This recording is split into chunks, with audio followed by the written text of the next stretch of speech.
So the thing, apparently, it might be starting now. It might have started a few seconds ago. That's the thing about the community chat is it always starts with a little bit of like, huh, what is this? What's this? What does that light mean? But something that I want to point out. Oh, is this the beginning? Welcome to the community chat, everybody. Great to have you here. I was just commenting to nobody myself, I guess, at the time. That the community chat always starts out with me kind of like, wait, are we streaming? What's happening? What's this? What? How do you use the computer? But we're here, and I want to, Stuart, can you scroll to the very top of the live chat? Because people are already here and talking, because there was something right at the beginning that is, we've just got to show everyone. Okay, Harlan says, the earlier bird gets what? Florian says, the spiritual correspondence of a worm. That's a Swedenborg joke, you know? Where the culture is established when you have a Swedenborg joke. So thanks, everybody, for showing up. Hey, Matthew Bush. Hey, Florian. Hey, Dora. Hey, Keith. Hey, Goodwill Triumph. Thanks to everyone for coming. If you've never been before, the community chat is a place where we try to get a bunch of people together and we talk about the things that we love. And hopefully Swedenborg-related things. The chat's going up here. Hey, Austin Paranormal Research, how are you? Cynthia, I'm sorry you can't see anything. Maybe try refreshing your browser. Hi, Lisa. Hey, James Dunn. Great to have you all here. And Michael Bravo, nice to see you again. We're just going to be doing what we always do. Just what's on your mind, let's chat about it. You know, you got any more Swedenborg jokes? I definitely want to hear them. Did anybody use Swedenborg stuff this week? Did any concepts from Swedenborg make life better? Hey, Angela, how you doing? Gypsy, hello. It's nice to see you all. Because what I want to know is, like, we're putting out all these ideas. Are they changing lives, or are they helping you change other people's lives? So that would be my first question is, like, anything helpful this week? I had something. Hey, Keith, what's up? Eric, hi, how are you? I had somebody, like, tried to steal my credit card. Just today. It was like, hey, man, I'm going to spend your credit card. And so it was fine. They didn't charge anything. And the bank told me it was okay, but I remember in that moment I was like, okay, well, if Providence is real, then this is fine. I just gotta relax and keep walking the dog, you know. And it turned out to be just fine. Although I have to like replace the card, so you've got to like everything that was on auto pay is gonna. But you know, that was like me trying to really apply, you know. So and Swedenborg in that little way made life a little better for me than it would have been. So just wondering. Dora said it has changed mine, like it's changed her life. So wondering you have an example, Dora? What's something good that it's done for you? Maybe that it's so much. For me, sometimes it feels overwhelming. Hey, Lynn, it's your first time here. Welcome. So glad to have you. Hope you enjoy it. If we say anything that is annoying or weird, don't worry, we're not usually like that. Okay, so Florian says the spiritual toolkit videos have been helpful, and that's great to hear because that's like me directly transferring what has been helpful to me into video form. Because Swedenborg is this big, giant mass of information, but I'm trying to. It takes me like, where does it actually apply? And I find these little concepts that are helpful to me. The Spiritual Toolkit series was trying to just push those back out to you. Hey, Cynthia. Oh, Lexi says, can you explain providence for new people? Yeah, of course. Look at me using all this jargon. Swedenborg says divine providence is the operation of reality. And specifically, it's the divine. It's God operating through ways that are not always perceptible to us to bring everything to the best possible outcome. So being in a state of acknowledging providence is where you realize that even the bad things that are happening, it's not like God is doing those bad things, but you can relax as much as possible because it means that the divine is going to be able to bring good out of those things. So even if it seems like life is chaos, it's actually bringing us some more good. That's God secretly operating into our lives through all kinds of means and all kinds of mystical God powers. But it's basically boiling down to everything's going to be okay. Everything's going to be all right. Hey, Carl, greetings from LA. He says, hello. Yeah, we're in the Philadelphia area. Everyone feel free to shout out where you are. I love the idea of people from around the world getting together and chatting about this stuff. Lisa says, in general, feeling more hopeful. And I totally resonate with that because I find that sometimes when I'm feeling like life is relatively mundane or isn't that exciting, when I begin to think about what Swedenborg says life has in store for us, the eternity, heaven, this continual opening to love and wisdom, the joy of usefulness. It's like, wait, life is really good. I'm just on this like track down this amazing road that's going to take me all these places. So it does definitely add hope. Lynn says everything is here to serve us, and we don't have to like it. Yeah, it's not like anybody's going to get to the point where nothing bothers them. I'm not even close. I'm still like, well, why did that cup fall over and spill everywhere? I know that's not providence. I know that's the one thing that's not providence. So, Will Linden says, as I understand the doctrine of providence, whatever happens is the best thing that could have happened. And it is a way to put it there, because Swedenborg will say there's harmful things that God can't prevent because in the end they're working towards the best good. So who was that philosopher that said the best of all possible worlds? That's what we're dealing with. Swedenborg is saying, hey, that's what's going on. Cynthia says, Swedenborg has helped me with the passing of my son. Such peace. I'm so sorry for your loss, and just like humbled that Swedenborg's concepts are helping, because that's the toughest thing that we go through. And to say that something in there was helpful, that makes it all worthwhile. Hey, Keith from Mississippi, so glad to see you. Carl says Swedenborg has totally cleared up all the literal dogma out there for me. And Carl, you're going to like next week's show. We're doing the internal correspondential sense of the first of the 10 Commandments. Have you guys read that, where it's saying, don't have any other gods, don't make idols. If you do, I'm going to be so mad at you. What is all that? How is that the voice of divine love and wisdom? Well, stay tuned for that. We got our first question is the silent witness. Can you explain righteousness by faith?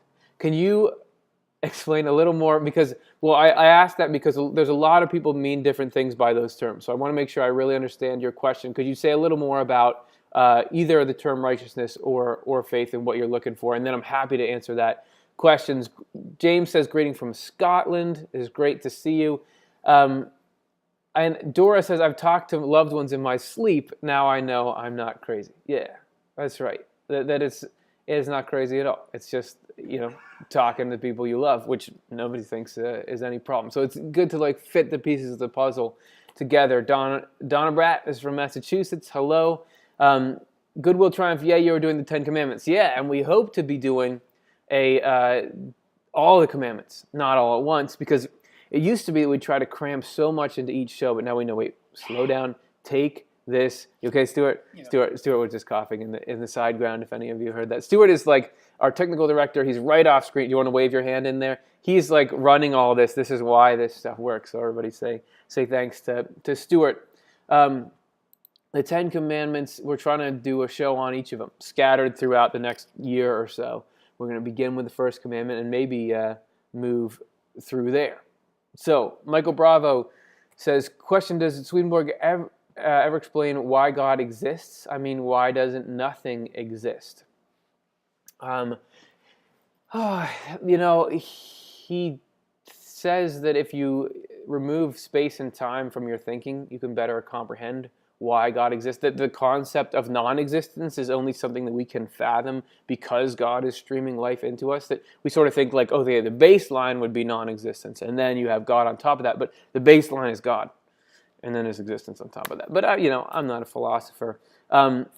Hey, Eve A, greetings from Southern California. Oh, Dora said, is the Bible all true? So I don't know if you guys have seen a number of our biblically themed episodes, you know that Swedenborg is super into the Bible, but he has a very particular way of reading it that he actually spent his whole first series of books trying to explain. And who better to chat with about that than our first two guests we have calling into the studio here, Dr. Jonathan Rose and Cara Dom, who are from the team of people who is translating that series of books. I think this is the right question to start on. So are you guys there? Yeah. Hello. Hey, how's it going? Great to have you here. I appreciate you taking a little time out to hang. Did you hear? So the question is the Bible all true? What's the answer? Do you have anything? I would say yes. Great. Okay, thanks very much, guys. See ya. So elaborate on that. What does it mean? Because there's places where the Bible seems to contradict itself. Some of the things seem hard to believe or confusing. So where's the truth there?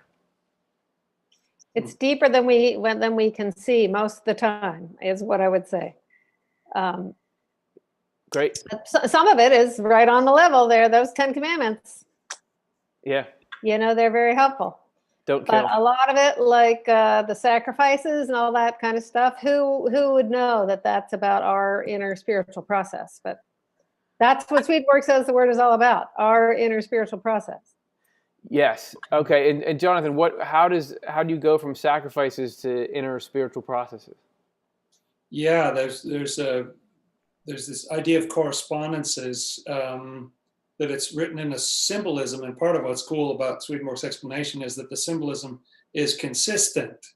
So Yeah. the moon has the same meaning or a couple of meanings from Genesis to Revelation all the way through. It's saying the same kinds of things. Often when you see talk in Scripture about the complete destruction and end of the world, it starts talking about fig trees.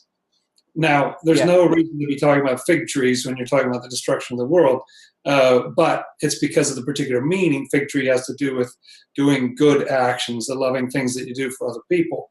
And so that does have a lot to do with spiritual destruction, whether you got figs going on or not, and that kind of thing. Right. And I thought the other day, Curtis, that because a lot of people, I myself, when I started looking at the Bible, there are over 5,000 manuscripts of the New Testament, and no two of them are exactly alike. And so, you can get all wrapped up in, did it get dinged up along the way? Did it get banged up? Does it still work or something? And I started thinking about the analogy, and Swedenborg explicitly uses this analogy that Scripture is like the human body, and that we have a spirit that's in our body. And I thought about the fact that, people can unfortunately like lose an arm, Yeah. and that greatly affects their physical life, but their spirit is exactly the same as it was, Right. So if you can get that dinged up, that you can lose limbs or what, like the soul has no problem still being present in that body. And I think that Scripture is that way. Even if Scripture is missing something, it still totally works. It absolutely is the embodiment of something spiritual. That's cool. Yeah, I hadn't thought of it. I know Swedenborg compares everything to the human body, but I hadn't thought of that, particularly with the Scripture. Hey, I wanted the silent witness who had asked the question before has elaborated. So this is the question as it stands. Thanks for doing that. I know the Bible teaches that God gives us the power to be holy and righteous by faith. Does Swedenborg elaborate on that idea? So what is faith and what is being righteous through it? And I know that you guys just recently published Swedenborg's book called Faith, right? So how does he define it, and what does it mean? Should I have a go first, Cara? Absolutely. Okay.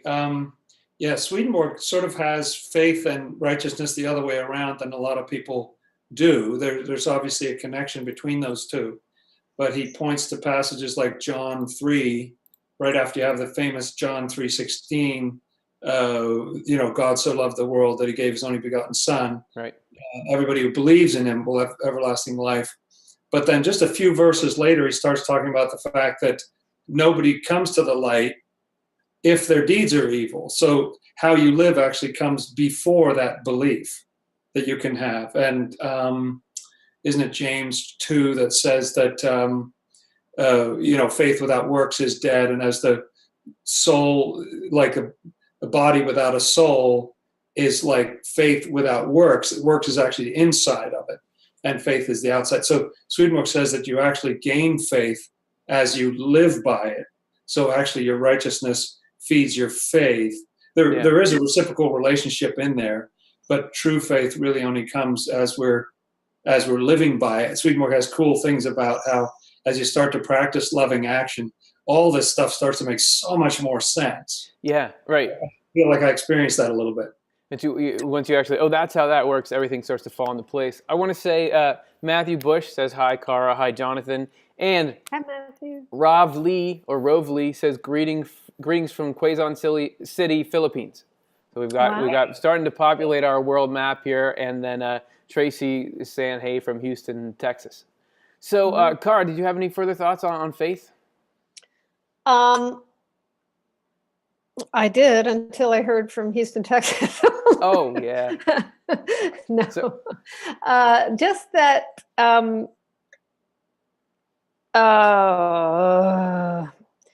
So it's about what we do. Oh, I know what I was going to say. Okay, good. Swedenborg has this lovely, lovely passage about how if all the various Christian sects and denominations sort of dropped their doctrinal differences and just lived by loving each other, that heaven would instantly descend to earth. And so he seems to be saying that it's really how we treat each other, how we practice our love to the Lord and love to the neighbor, that is what, in this terminology, I guess, would make us righteous. Not so much the items of, the points of faith about what we believe. Right, and how many times did we go to church? Right. All right. Ray Ross says hi from South Florida. Wait, we had a question here. Are you scrolling up for one? Did Swedenborg talk about this is from Paul Pinson. Did Swedenborg talk about correspondences with Hebrew letters, as in Kabbalah? How important is the original text of the Old Testament to him? Does Swedenborg care about Hebrew and the way that it's shaped and the little horns on top of it, that kind of thing? He says it's all significant. He says it all has meaning. Every little jot and tittle, as he says, which are the little tiny markings in the middle of Hebrew letters. He even says that the Hebrew is not the same as, but it's sort of a derivative of, or has some similarities to, the writing in heaven, right? That's right. That's right. And he says that the writing in heaven, especially in the highest heaven, is a lot. There is writing in heaven and books and so forth. And that the writing in the highest heaven is like ancient Hebrew, somewhat more curved letters than the modern way that Hebrew is written. And that it has all sorts of little dots and marks. And that if you don't have a really deep understanding, you get everything you need out of just reading the words. But people who really want to go deep, they start looking at all the dots and the lines, and there's whole layers of meaning that emerge from that. As far as I know, he doesn't get into sort of like Beth is a house or Lamed is a whip or that type of thing, talking about the meanings of the shapes and that sort of thing. But he certainly does say that he says every word in the New Testament and every letter in the Old Testament. So cool. It's very important. That's awesome. Eric has a great question. Eric Hernandez says, is there any hope that all religions in the world would unite one day? Is it worth even pursuing, or is there no hope? Based on your gut and what Swedenborg says, do you feel like that's possible? I mean, I certainly would think so. I mean, he describes the ancient church, not the most ancient, but what he calls the ancient church was sort of the second phase of human spirituality, as consisting of many different, what we would today call religions. He said that their ritual and their doctrine differed, but they were all, and it's kind of like what Kara was touching on, but they were all united into one, what he called church, because they all had love the neighbor as the most important thing. And so that spoke across doctrinal lines, and I could see people getting, at least a large percentage of people getting back towards that, right? I think so. Secrets of Heaven 1799, I think, is the passage that Carr was alluding to, which is a really great read. And he does say exactly what she said in there, that it would, like all of a sudden everything would sort of flip and be very different if love was viewed as primary rather than faith being primary. And I also see in the Old and New Testament indications that there will be this spirituality in the future that's multi-denominational. Yeah. It's not just one thing. There's all these people coming from all different directions and participating in this thing. And I think this is already happening to some extent. I mean, this show has people from a great variety of backgrounds, but we can all have a conversation together, which is cool. That makes me wonder. Everybody in the audience, what's your if you want to say it, what are your religious backgrounds, or your faith traditions, or where are you coming from? Because I would love to see can a lot of different kinds of people enjoy this chat together. So feel free to shout that out. Okay, Cara, did you want to say anything on that? The thought I had was that Swedenborg talks about that there are all different kinds of religions on the planet for a reason, and that is that we there's all different kinds of people, And so it's useful to have different mindsets, different kinds of religion that are feeding different mindsets. But I too like that vision of that if we're loving the Lord and loving the neighbor, but we think about righteousness or faith in a different way, maybe we can still get along with each other. Yeah, very good. I love it. I love it. Okay, so we got a couple people chiming in. Matthew Bush says that he was baptized as a Christian. Florian said he was an atheist previously, now Christian. We have a Victor saying Protestant. Michael Bravo saying agnostic, and Tracy saying just a believer. Oh, and Eve saying Christian Protestant. So a good Christian spectrum into the what we would now call nuns or former nuns. A couple people saying they were raised Catholic. We had a question here about there was good. Oh yeah, Tracy says, Curtis, if our true inner love is not revealed until death, how can we get clues as to what our true nature is? So Swedenborg says that there's this inner self, the will that's really us, and we're not always on top of knowing exactly what that is. So how can you get a ballpark figure? How can I know if I'm doing well or not? Do you guys know of any signs, or how do you gauge something like that? I think one of the signs that he talks about is where your thinking goes when you're alone.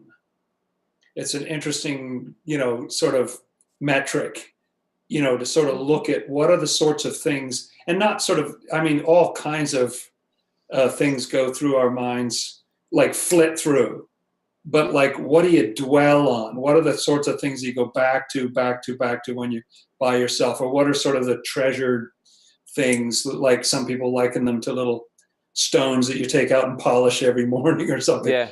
They're good or bad. What are the things that, because that'll give you a clue. Now, even if what you see is like, oh my gosh, I'm a horrible person, don't give up yet, because that's negotiable. That's what we're doing here. You can change those things. You can swap things out too. The process we just talked about in the show a few weeks ago of repentance is how to, change those things if you don't like what you see. But that would be a good clue to what makes you tick, what makes you light up. This is a really silly example, but recently, just hit us with it. I get very wrapped up in food. I love food a great deal, but I realized recently that I was reading something even when there was food like right in front of me. I could be eating, and I realized, wow, I love reading more than I love eating. There's moments where you see, oh, this one edges that one or something. Yeah, moment of truth. And another clue could be, what would you do if you knew you could get away with it? If no one knew what you were doing, what would you want to do? Yeah. And also I feel like triggering can maybe be an indication of that, because like I noticed that like when I'm walking my dog, if my dog does something that's embarrassing, like barks at somebody that's walking by or something like that, I get very angry. And I realize, like, wait a second, that's because like it's not because I'm like really worried about that person's feelings, it's because I'm worried about my image. Like dog, why are you making me look like I am not a good dog owner?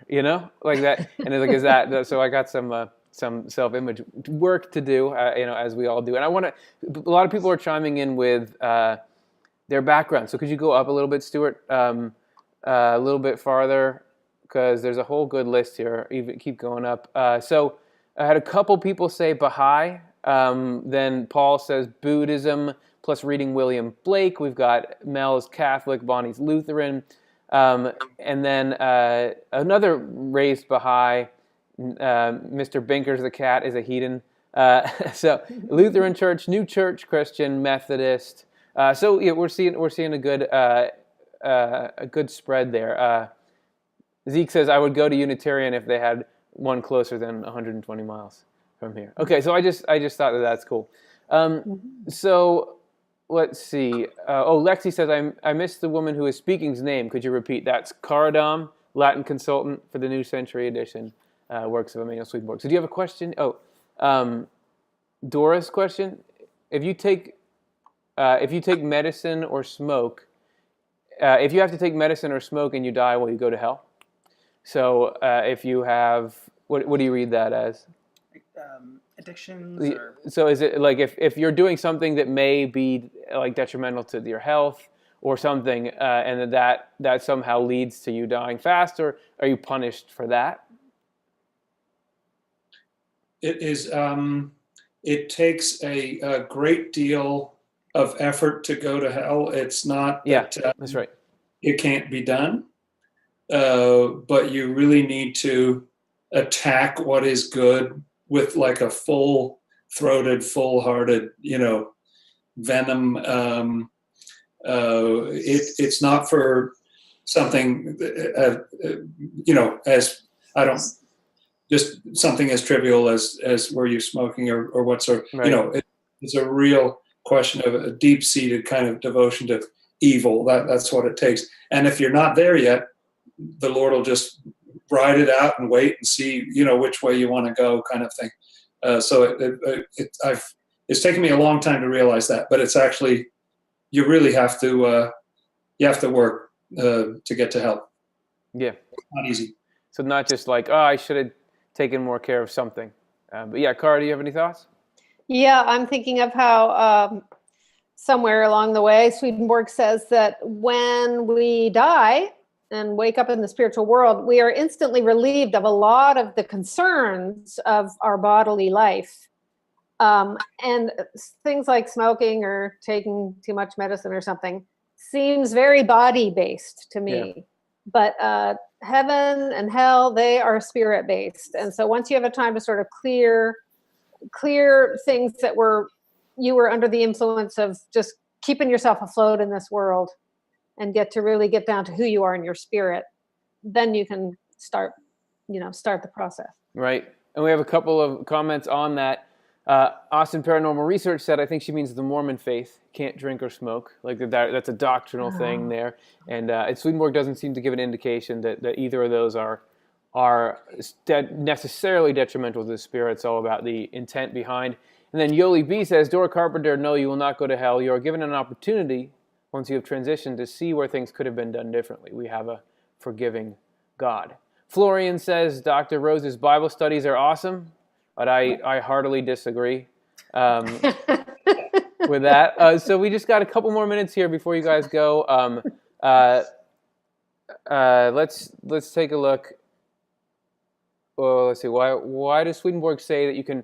Okay, so Mr. Binkers the Cat has got the final one. Why does Swedenborg say that you can be any religion and go to heaven, but then say if you don't believe Jesus, God, and the Holy Spirit are one, then you have a bad destination? Yeah, man. So which is it? Is Swedenborg this hippie, everything's fine, or is he like you got to get your doctrine straight? Jonathan, do you have any? I know you edited and helped translate the books like The Lord, where he gets really into that. So what do you make of it all? It reminds me of a joke I heard a few years ago that you don't have to be Christian to be saved. Just anybody who accepts Jesus as their personal savior can be saved. Right.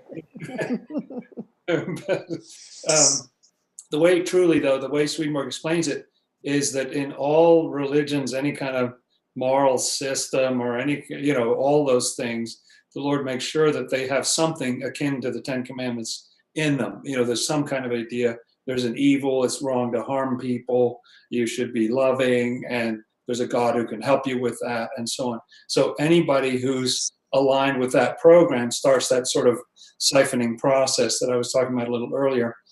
And this puts you, so whatever faith tradition you may be in here, Swedenborg says in Divine Providence, which I think is very tricky, he says that because Jesus is God, anybody who has a relationship with God does have a relationship with Jesus. Mm-hmm. The name is not important. It's those qualities of love and wisdom that you make contact with as you live a good life. And so he says that what happens is that people have an openness, and then when they get to the other world, they're taught and they see things from a different perspective or whatever. But that's how that works. How you can be saved from anything. Like there's a world of spirits piece in there. If you reject those ideas in the world of spirits, yes, it does sound like that's more of a problem if you're really dead set against those ideas. But that we've got time on the clock for that. Yes. Speaking of time on the clock, I know you guys got to go. It's 8:30, and I want to keep my word. So thank you so much for joining us, and hope to have you on again on a community chat soon. Thanks, Curtis. Fun to be with you. All right. See ya. And I do want to add, now that they're gone, that also when Swedenborg's talking about you got to get your Trinity right, because he does spend a good amount of time saying you can't have this like just go to the Father, ignore the Son. He says that all false ideas are only a problem if we hold on to them tenaciously because of a love for evil. That people who had some kind of misconception from their faith, as long as they love what's good, they are easily and happily taught by angels in the next world. It's only if we love something about a false idea because of the prestige it gives us or something and reject being taught that it can cause problems for us. So nobody who's like got a good heart and believes something that isn't accurate is going to suffer long term for that. It's just going to be an inconvenience because there'll just be a reteaching. And that if you got a good heart, you actually love the truth as it comes in. So that's what I wanted to say. So Zeke says, bye, Dr. Rose. Yes, Goodwill Triumph. Thank you, Curtis, and everyone. You're all welcome. And thank you guys for still watching. Like if you had asked me a couple years ago, hey, what if you just do a show where you're talking to the computer screen about Swedenborg stuff? I would say everyone would be gone by the second minute. But it's not true. You guys are still here, and I really appreciate that. All right, so we're gonna go. Let's go up and we got this chat. So we haven't had a lot of it on screen. Let's see what kind of. The Silent Witness says, "Is there a right and a wrong religion, or are you free to choose?" So we've sort of been covering this topic here, but Swedenborg does say that different religious systems cater better to different mindsets of people. Swedenborg does seem to indicate that Christianity has some things going for it, but something, and this is a Christianity in his day. So he was writing this 200 years ago, plus. So he said that there are some really good truths in there, but there's also the potential to pervert those and to corrupt, and kind of use the truths of faith for your own glory. So he seemed to indicate that there's a lot of potential, but a lot of risk, and so would sometimes indicate that people outside the Christian world, which would be his readership was in the Christian world, he said those people often more easily accept the true ideas because they don't have this previous doctrine blocking it or that sort of thing. So there really are many paths, and Swedenborg is not just saying, oh, there's many paths, it doesn't matter. Things do matter, but there is a concrete, structured way that many people can get to heaven in different ways. And he even goes as far as to say that to make the grand human of heaven, where you have to have people of different religions, because just like to make a body that functions, you need different kinds of organs and substances. If it was just all liver, you wouldn't have a person, right? So in the same way, if it was all people with the exact same religious belief, you couldn't have a functioning heaven because they wouldn't process good and truth in the way that everybody else is. Now, who said? Somebody was saying this was they didn't know anything about Swedenborg, but it was up a little bit. She's like, this is my first time here. Anyway, somebody said that this is Lexi said that. This is my first time seeing Swedenborg, and I don't know what it is, but I like it. So I'm glad that you're enjoying it there. Nick says, God is love. Love is God. And Swedenborg says, little do people know, but love is our life. That is actually, that love coming out of God is not just like a good feeling. It's what keeps us alive. Speaking of good feelings, we have a special caller in now from, this is not a person on staff at the Swedenborg Foundation, but somebody who we've connected through our audience with. So I'm super excited to start having some of you guys come and appear on the show. So with that, and without further ado, I want to welcome Sharon from the United States to the program. Thanks so much for being here. Oh, Sharon, can you hear me? We're having a little bit of like that web thing. Okay, I see you. Can you hear me now? And it's okay? Oh, you don't hear the sound? Is she muted? She's muted. I can't unmute her. Oh, okay. So this is like one of those things. Everyone's got to calm down. So the microphone is muted for her, and we're working to unmute it, but we can't because we can't pull you up. So there you go. You got it? I did it. I did it myself. See, so like before, to give you all of you at home a little behind the scenes, it was like we were before in this chat room with multiple people in it, getting you ready for this, and in that scenario, we can unmute you. But as soon as it's just one person, we can't. So anyway, enough about that. Sharon, welcome. How are you? I'm very well. Thank you for having me. It's my pleasure. So I just want to hear, as I was saying before, it's amazing to me that people want to watch a show about Swedenborg stuff, that they want to learn about Swedenborg. And I want to hear, like, what do you like about it? I mean, what about Swedenborg's concepts has helped you? How did you come across it? Anything Swedenborgy, how's this stuff working in your life? Well, my introduction into Swedenborg was through the spiritual diaries, and wow.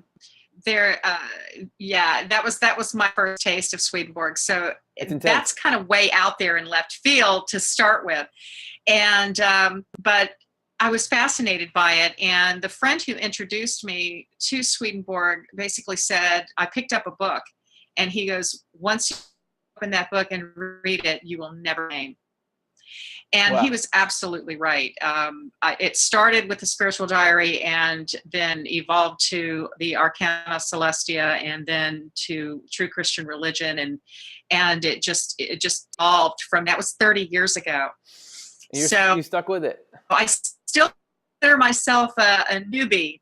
I stuck with it, but I'm still a newbie. There's something that I learn every single day. And I'm really grateful for the resources of Off the Left Eye. The videos have been a tremendous help in really putting Swedenborg into perspective in my everyday life, and understanding how to implement the writings and the teachings and the illumination of the word into my reality.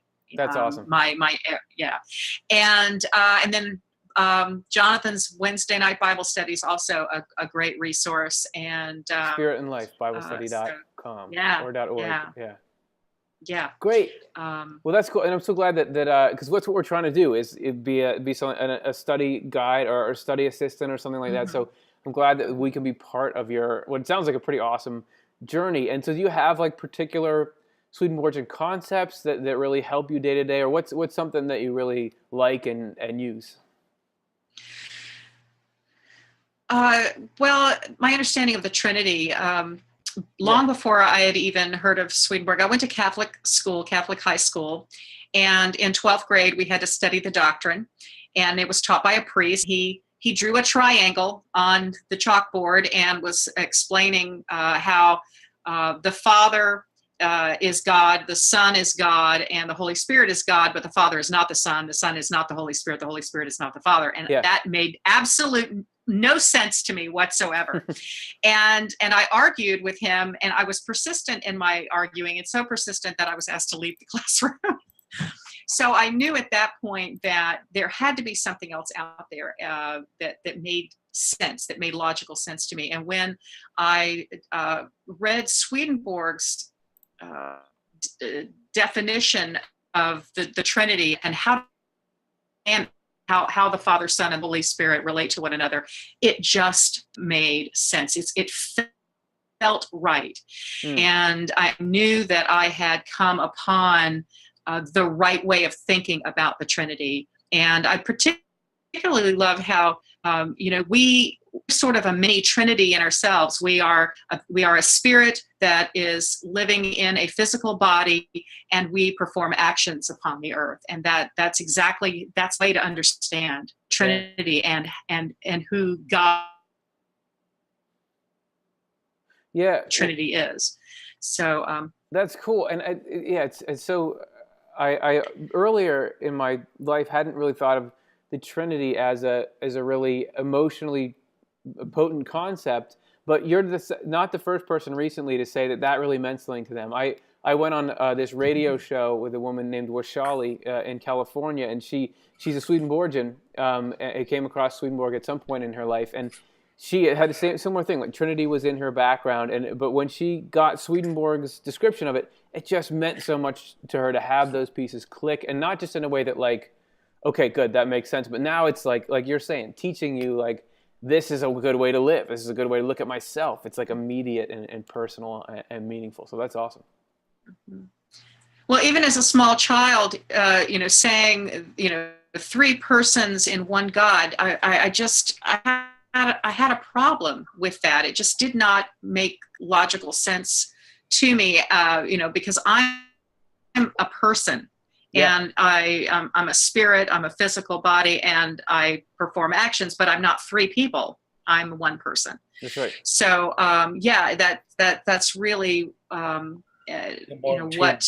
that was the definitive thing for me was the Trinity, and that having that understanding and have that make sense. Yeah, that's cool. That's awesome.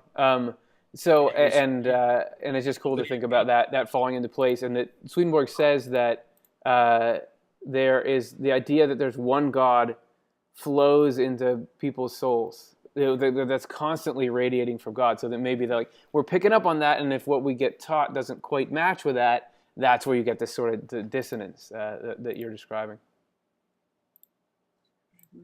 Yes. The other thing that really made sense to me was that heaven is intended for all, and that I just had a really hard time with the concept that there's this exclusive club, that you have to be a part of, this exclusive Christian club that you got to be a part of to get to heaven, and that's the only way in. It never made sense to me, because there are billions of people on this planet, and not everyone has access to the Word.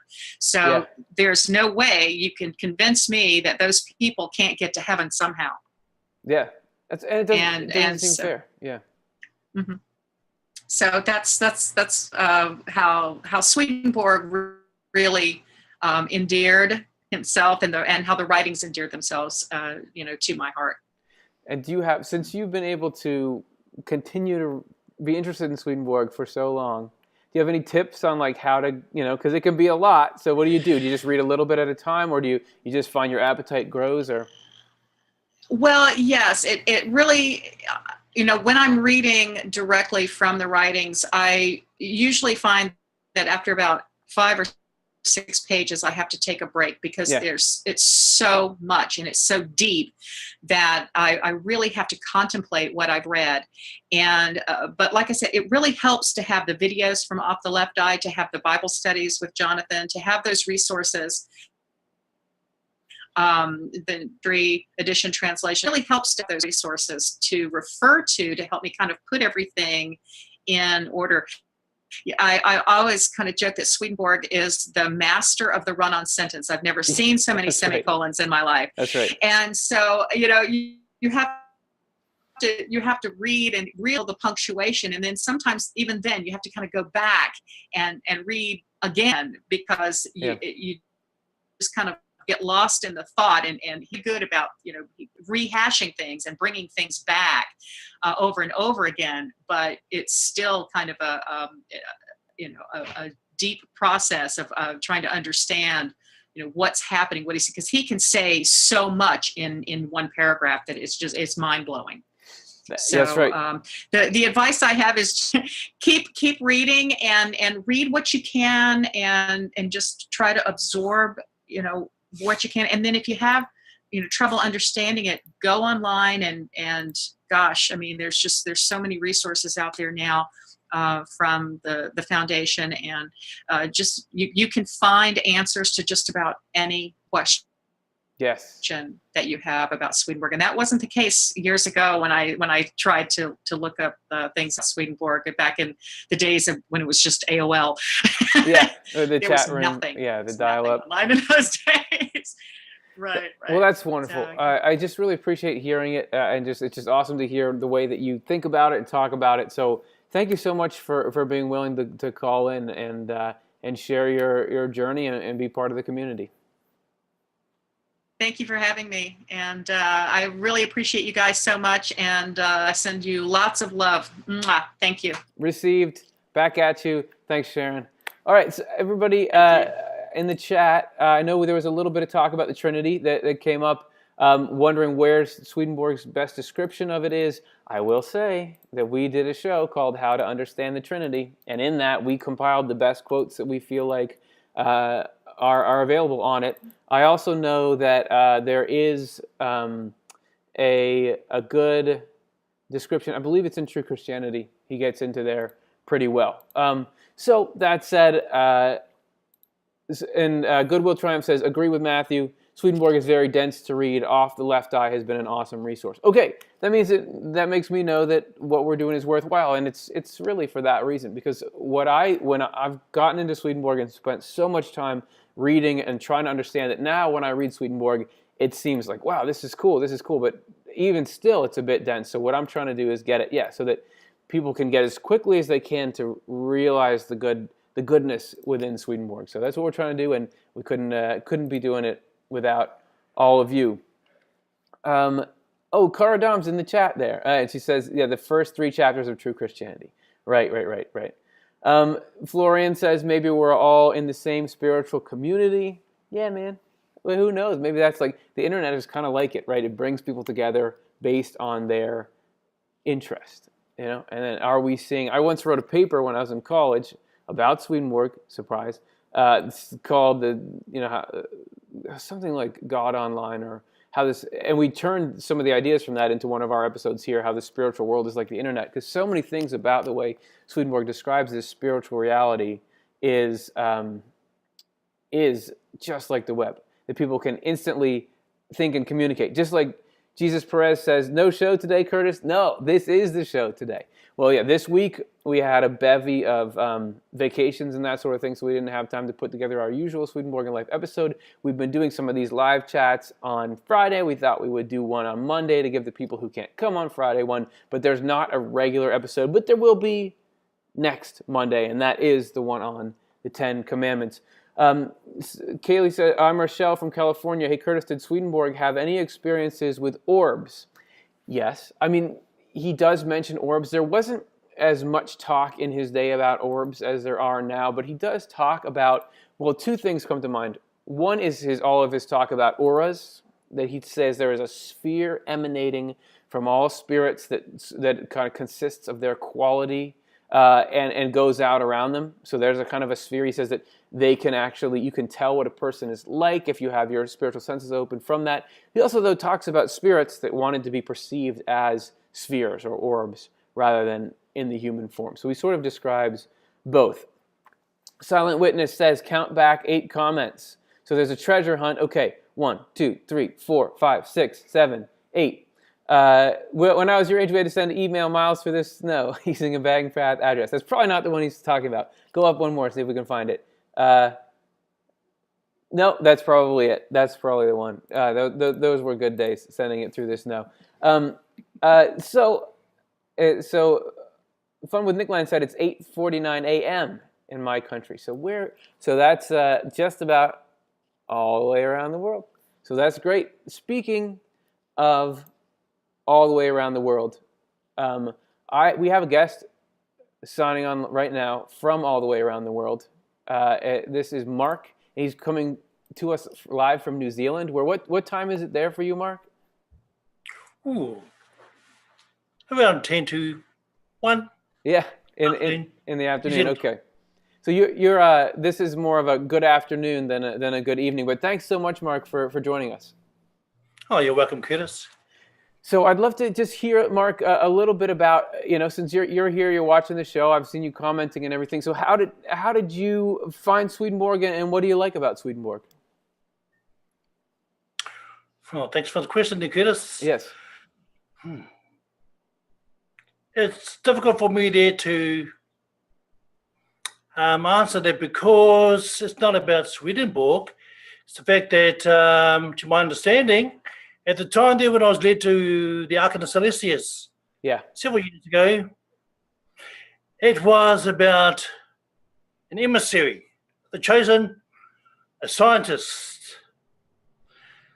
a person there like you and I, who understood the dynamics of being in society, working in the natural world, but at the same time, now we're talking about someone there who was led into into the spiritual realm, which was a realm that I was basically have been brought up in.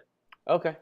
So you could say it was a synergy, the conjoining of the both left and right hemispheres, so to speak, of those who are naturally minded, of those combined with those who have had an insight into the spiritual realm. Now, with my life experience, I've been brought up there, me being Māori, indigenous here, of the people here residing here in New Zealand. We have very deep spiritual awareness here of knowledge that has been passed on to us. And having to find somebody that's a part of the world that you and I and everyone else are all a part of, combined there with the indigenous knowledge, I thought it was natural for me. I felt it was natural for me there to gravitate toward and to really to gain an insight and maybe an answer there to a lot of my spiritual experiences. Mm-hmm. Experiences there that basically I was brought up in my father. He was a minister there for the Anglican, the Church of England faith. Yeah. My mother, however, she was also Catholic, very deep spiritual. She was more stronger spiritual side, even though that she was still part of an institution through her Catholic faith. So now we had the best of both worlds. We had both the religion and we have the spiritual aspect. Mm-hmm. Now, as a child, I had, I walked into a library where I was in the neighborhood where I was living, and I found a book about astral traveling. Yeah. Lo and behold, that night I had an experience here that I'd already had, been having there frequently all my life, and also at the same time there to be able there to see. I heard earlier on witnesses here of orbs, or those there who do have the awareness here of orbs. So it's about combining the my lack of knowledge with those there who may be educated there with the system, that they may have a rational perspective there. And for me to come to terms there with my experiences there that I was having, at the same time there to consider the aspects there, the dynamics that my parents there were going through. My father there being part of the institution, my mother there being strongly, who was connected there with the spiritual experiences. And your father was in the Anglican faith, is that right? Your father was Anglican? Yes, Anglican. Okay, because Matthew was asking that in the chat. Okay, great. So they sort of had these two different sides of it. Yes, but in saying that, my father's experience, I was brought up there at 5 o'clock in the morning. I would hear my father, they would whistle. And my brother and I would just fall out of bed in the prayer position. Uh-huh. And we will have our morning prayers. This was my life for about 5 to 10 years as a child. And in saying that, they allowed me there to gain a strong relationship, which was basically how I felt at the same time when I first was exposed there to Manuel Swedenborg's teachings. The Lord's teachings through Manuel Swedenborg. Right. It was that the strong relationship that I had already had familiarized with myself, the aspect there of knowing that there was a state of existence, but this was something there that I had already was kind of had an insight with. Now, I'm a type of person that's, I like to think that I'm altruistic, and also with the mindset that everyone does know based on their own personal life experiences. So it allowed me there to adapt to the various experiences there that I would have on my life's journey as a person there that was having these spiritual experiences. Same time to be able there to adapt there to the way of life that I was a part of then at that time as a child. And that was a lot there of having there to roll out of bed 5 o'clock in the morning, go through the learn the Māori, the prayers, get familiar there and build the relationship. Simultaneously, as a child, they're growing up there with their richness, to be able there to impart my services there within the community as a resultant effect of having that strong spiritual upbringing. But it wasn't until later on there in my adult life where I was led there to the teachings of Emmanuel Swedenborg. Yeah. And this is where a lot of my when I thought there was a door that had closed off during my adolescent days to my adult days. I thought this my spiritual life there as a child was over, but it wasn't until something had happened to me out in the field. I was involved there with different services. At the time, I was all my life there. I'm an artist. I like to play around with things.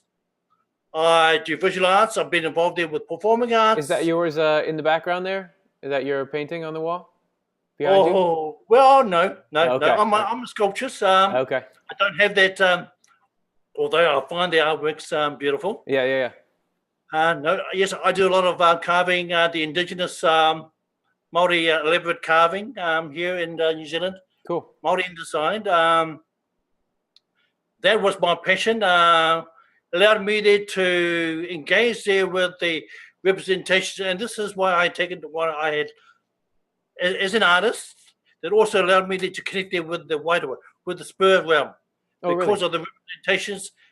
On top of the spiritual representations, the meanings here of the elaborate designs, they were also embedded there on the surface design of the molds that our Māori art teaches. Stories, a substance, a deeper insight into the representations here of the person, they personified. Again, or you could say that this was an introduction into my further studies there as a person there on a spiritual path, a spiritual journey. It started off there as being part of the system. So through your art, you were able to through that sculpture connect to something spiritual. Absolutely, it was like as if my life has already been laid out there before me. As a resultant effect of having to be to have parents that had both the gifts of both worlds. Yes. The religious and the spiritual aspects. And those coming together. And I sort of feel like of both worlds. Yeah. I'm now the resultant effect. And what that also means is that I have been given a lot of knowledge and a lot of experiences. And those experiences there is what I had and still continuously have as a student there of the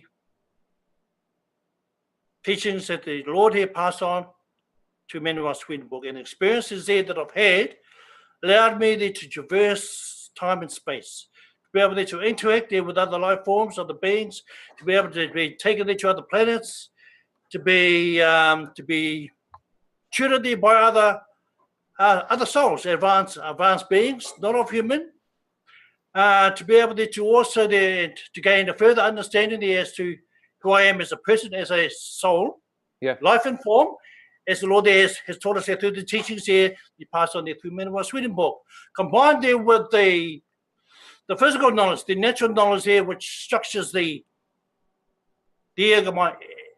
My understanding of the ego mindset, although that it appears to be illusory, but it basically constitutes us and to contextualize our own life experiences as another.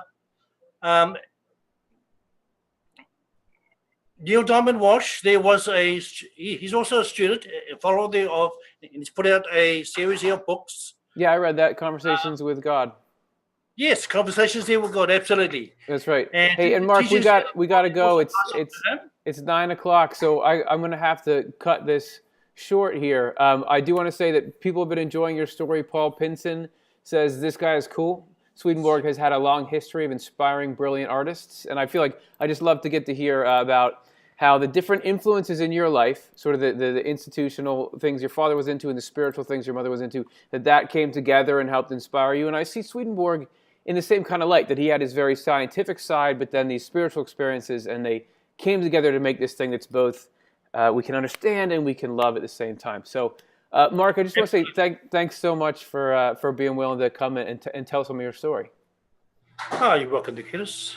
All right, and thanks for joining us all the way from New Zealand. You're welcome. All right, everybody, that's our show for tonight. Thanks, everyone, for your chats. It's been a joy seeing all of the comments. Marlon says, thank you, Paul. Yes, Fun with Nick line. I do have Dunkin' Donuts in my country. I know you weren't talking to me, but I can just bump in at any time I want. Sharon says, thanks, Mark, for sharing your journey. Mary Richards, I was just a little child when I almost died. That must have been a very intense thing.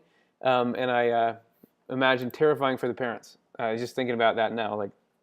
But you hear of a lot of little kids who go through things like that, and they have these amazing experiences that stick with them. So everyone, that's our show for tonight. We're gonna, if you want to join us for the next community chat, and just the convergence of the different streams of Swedenborg thought, it's going to be this Friday at 3 o'clock, our usual community chat time. Hope you can join us then. If you want to call in and be one of these people who talks to us on our show, go to patreon.com/offtheLeftEye and consider signing up there. That's where we post the information of how to get in. So I'd love to continue to meet all of you, each and every one of you, and chat and just get to hear. Because the more we get to hear how Swedenborg's affects each one of us, the more I feel like I understand what Swedenborg is, and the more we can all go and help each other along our different spiritual journeys. So Matt Klein, thank you for coming. Carl, thank you. Kay, everyone, it's been so nice to see you. Good night, Keith, Marlon.